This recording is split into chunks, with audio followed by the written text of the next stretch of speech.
Hello. Thank you for watching. Take number 2. I watched another Kent Hovind debate, and I've got thoughts. But after I watched this debate and made the first attempt to make a video about it, I found out that the same guy has another debate with Kent Hovind. So, wow, the gift that keeps on giving. This guy that Kent Hovind was debating against, his name is Jerome, and that's all we know about him. Which is fine if somebody, wants to only have a stage name or a YouTube name. We should respect that. I made the mistake of showing my face on my YouTube channel, and now people that know me can compare faces, and yeah, that's Hammond9631.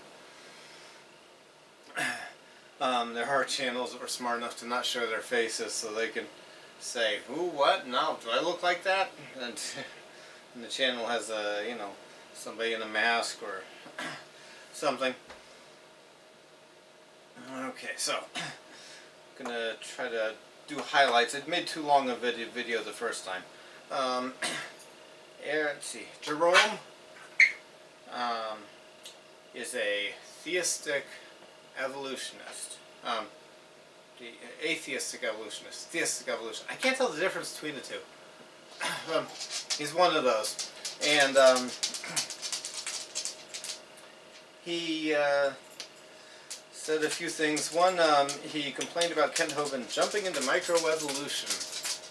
Well, one thing that some dishonest people do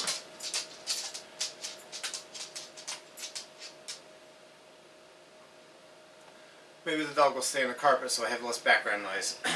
One thing some dishonest people do is they talk about microevolution, which is a fact that nobody's disputing, and then say that you have to believe everything else if you believe microevolution. But microevolution is so different that it really shouldn't be called evolution, but there's some reasons that it makes sense to use that term.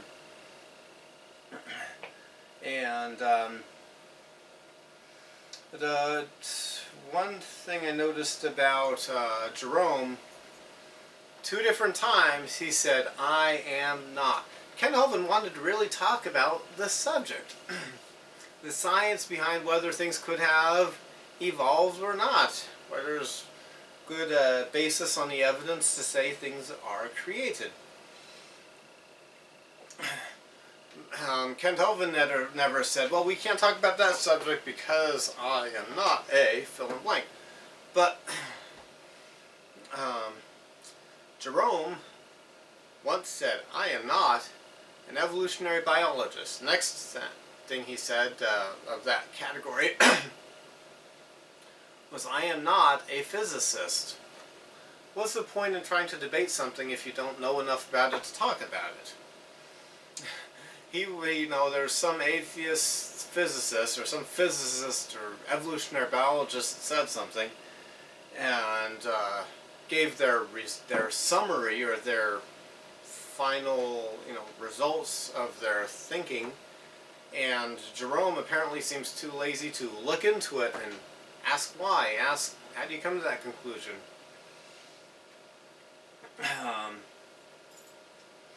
Let's see. Jerome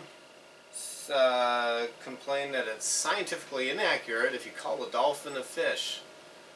No, it isn't. Now, a dolphin is not a fish according to our current Western animal classification system.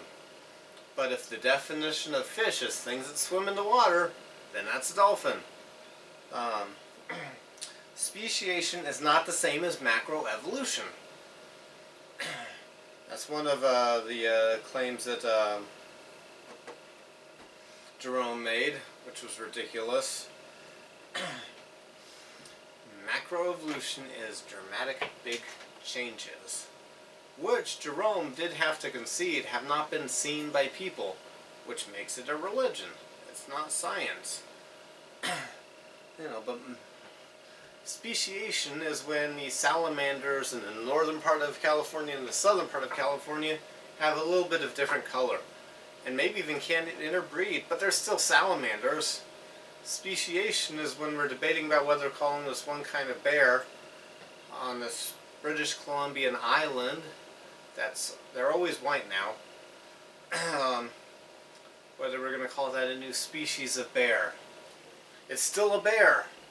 It didn't turn into a whale. Hence, it's not macroevolution, and there's a difference.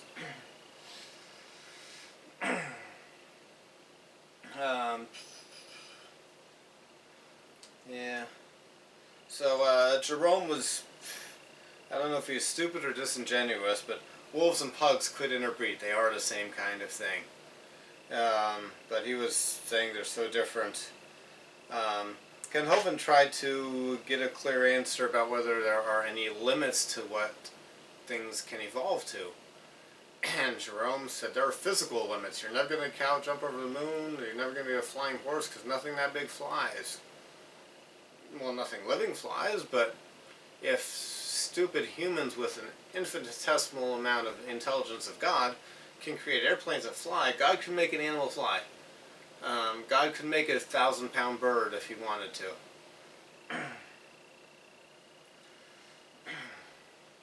But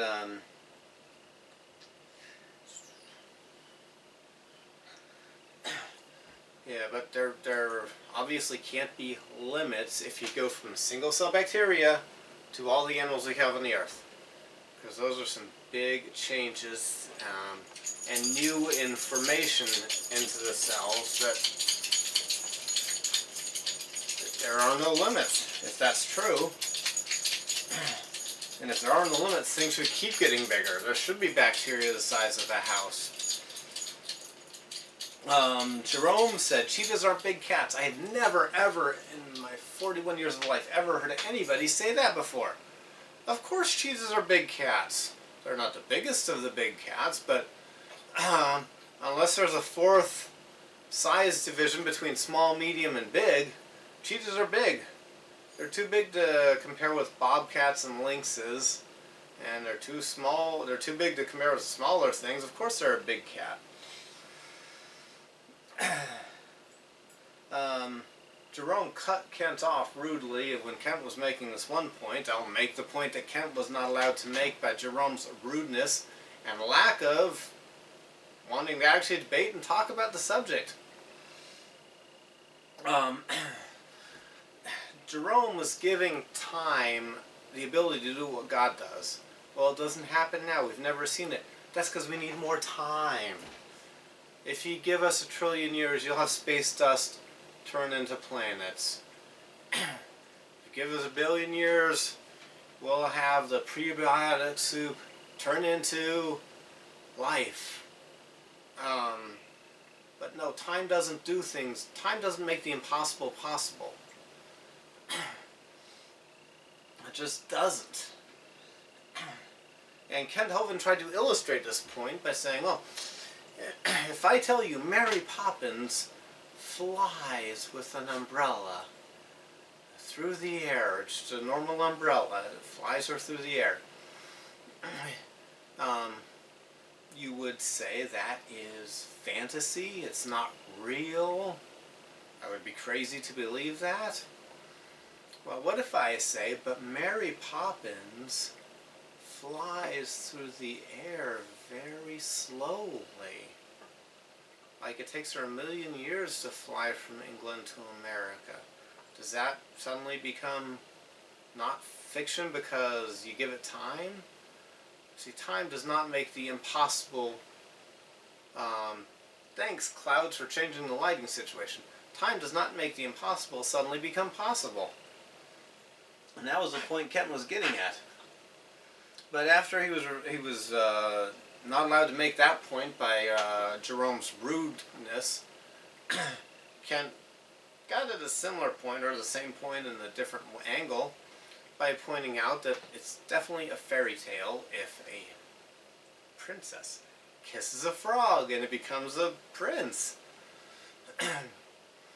Well, it's because that's impossible. It couldn't happen. Well,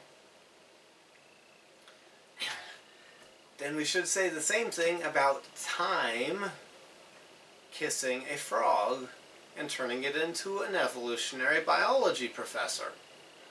Time doesn't make the impossible possible. So, in summary, in this debate, Kent Hovind won. Kent Hovind actually debated. Kent Hovind actually tried to talk about things and not say, I believe it, but I can't explain it because I'm not a evolutionary biologist, creationist, scientist, whatever. Kent actually tried to talk about things, and Jerome had no proof of anything. And thank you for watching.